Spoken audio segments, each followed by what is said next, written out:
देखिए इसके ऊपर जांच चल रही है।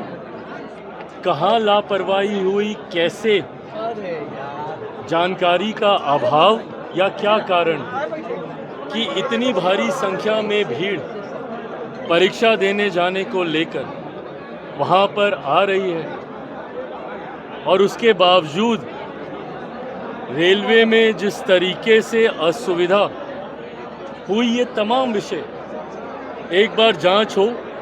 यकीनन परेशानी दोनों तरफ हुई, रेलवे प्रशासन को भी और हमारे छात्रों को भी। छात्रों का आक्रोश भी हम सब के लिए चिंता का विषय बना।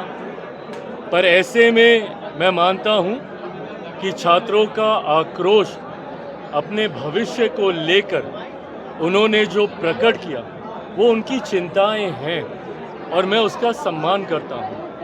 पर हाँ, ऐसी घटना घटनी नहीं चाहिए थी। क्या कारण रहा वो जांच के बाद ज़रूर भविष्य में ऐसा ना हो, ऐसे फैसले लिए जाएंगे।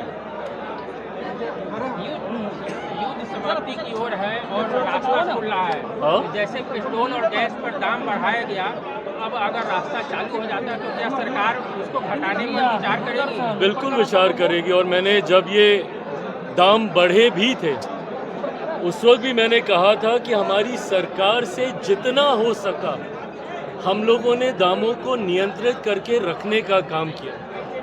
पर एक ऐसा समय था जब नहीं पता कि युद्ध 2 हफ्ते चलेगा, 2 महीने चलेगा, 2 साल चलेगा, एक अनिश्चितता का माहौल था। ऐसे में कुछ फैसले लेना ताकि भविष्य में कोई बड़ा संकट ना आए, सरकार के लिए ज़रूरी था और वो फैसले लिए गए। पर धीरे धीरे अब जब परिस्थितियां सामान्य होंगी, मैं मानता हूं कि जो दाम बढ़े हैं उस पे भी सरकार के द्वारा पुनः विचार किया जाएगा। चिराग जी, झारखंड में एनडीए का जो है विधायकों का एकजुट किया जा रहा है, क्या लगा कि विधायकों को? देखिए, जिस तरीके से मैंने अपने संबोधन में भी कहा कि आज की तारीख में जितने भी विपक्षी दल के जनप्रतिनिधि हैं उनको अपना भविष्य अपने दलों में अब दिखता नहीं है। टीएमसी हो, पुनः उद्धव जी की पार्टी में जिस तरीके से चल रहा, आम आदमी पार्टी हो, धीरे धीरे करके ना जनप्रतिनिधियों का विश्वास अपने दलों में है, ना जनता का विश्वास अब उनमें रहा है। देखिए, ये बात सत्य है।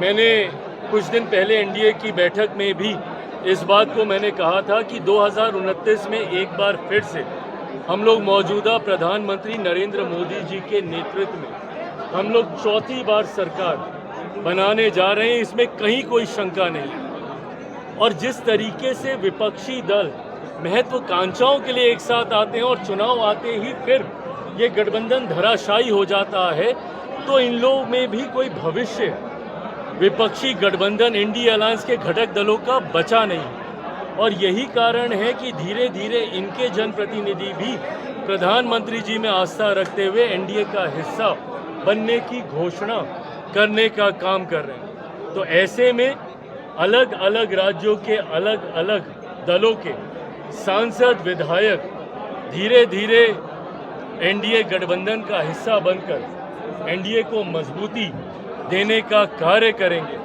और आने वाले समय में इस मजबूती के साथ प्रधानमंत्री जी के नेतृत्व में देश हित में और लोक कल्याण से जुड़े हुए कई और बड़े ऐतिहासिक और महत्वपूर्ण फैसले लिए जाएंगे।